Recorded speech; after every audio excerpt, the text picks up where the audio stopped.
बहुत स्वागत है विपिन शर्मा जी। शुरुआत आपसे ही करते हुए, ये जाति के आधार पर जनगणना, इसका कई पार्टियां इस समय समर्थन करती हुई नजर आ रही हैं। हम अगर बिहार की तरफ देखें तो बिहार में नीतीश कुमार इसका समर्थन कर रहे हैं।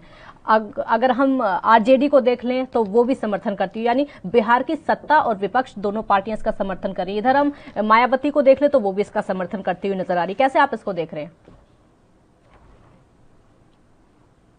और ये रिवायत 1872 से चल रही है। लॉर्ड मेयो जब थे ब्रिटिश वाइसरॉय, तो तब से ये चलती आई है। और अगर हम स्वतंत्र भारत की बात करें तो पहली जो जनगणना हुई 1991, और ये जो सेंसस एक्ट के तहत होता है 1948 का जो एक्ट है। लेकिन यहाँ पर गौरतलब बात जिस पे ध्यान जाना चाहिए कि जनगणना की मांग हर कोई करना चाहता है। समझ आता है कि अपने अपने वोट बैंक को रिझाने की कोशिश, ये जताने की कोशिश होती है राजनीतिक दलों की, उनके नेताओं की कि वो रहनुमा है।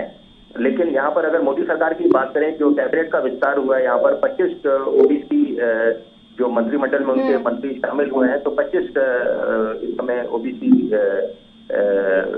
समुदाय से हैं। तो यहाँ पर ये बिल्कुल साफ संदेश है। कोई भी राजनीतिक दल हो, सत्ता पक्ष के हों या विपक्ष के हों, कोई भी मौका छोड़ना नहीं चाहता कि कैसे वो अपने अंदाज में, अपने तरीके से अपने वोट बैंक को रिझाने की कोशिश करें। लेकिन सवाल ये उठता है कि अभी आपने देखा कि पहले भी एक जनसंख्या नियंत्रण बिल पेश करा गया और वो प्राइवेट मेंबर बिल था। लेकिन यहाँ पर समझना ही पड़ेगा कि आप जब एक तरफ रिझाने की कोशिश करते हैं अपने वोट बैंक को, और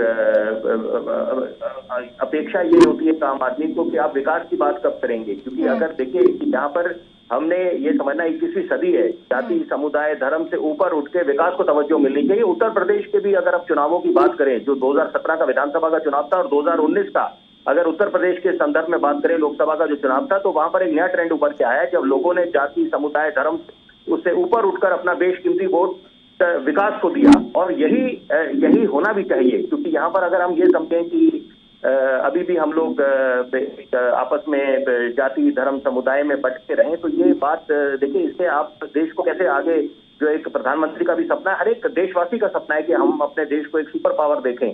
लाल किले की पवित्र प्राचीर से प्रधानमंत्री ने अपना एक सपना साझा करा था कि आने वाले वक्त में हम लोग बिल्कुल प्रतिबद्ध हैं कि हम लोग हिंदुस्तान की इकोनॉमी को $5 ट्रिलियन बनाएंगे। तो यहाँ पर यह समझना पड़ेगा कि आप उसको इंक्लूसिव राजनीति करते हैं कि सबको आप चाहते हैं कि सबका विकास हो। लेकिन यहाँ पर मेरिट को भी तवज्जो मिलनी चाहिए, विकास को भी तवज्जो मिलनी चाहिए। और आप करें बिल्कुल, जो जितने भी आपको लगता है कि जिनका विकास उद्धार अच्छे मायने में नहीं हुआ इतने सालों से, तो उनको कैसे आगे बढ़ाया जाए। लेकिन यहाँ पर अच्छा ये हो कि एक स्वर में ही आप, अगर दोनों देखिए, दोनों पहलू हैं कि आप जब एक बात करते हैं कि अरे कोई भी दल पीछे नहीं हटता। मैंने तो एनडीए सरकार की बात करी, उन्होंने भी कई मंत्री और बोला भी, देखिए नारा भी दिया कि अभी ओबीसी की सरकार है, महिलाओं की भी सरकार है, प्रोफेशनल्स की भी सरकार है। तो अच्छी बात है, अच्छा संदेश है, सबका उद्धार होना चाहिए। लेकिन यहाँ पर यह है कि आप एक दूसरे, ये भी आप बात बिल्कुल साफ कर लीजिए, इनको शोभा देगा और एक आम आदमी को उनके कान तरसते हैं सुनने के लिए कि कब विकास का रोड मैप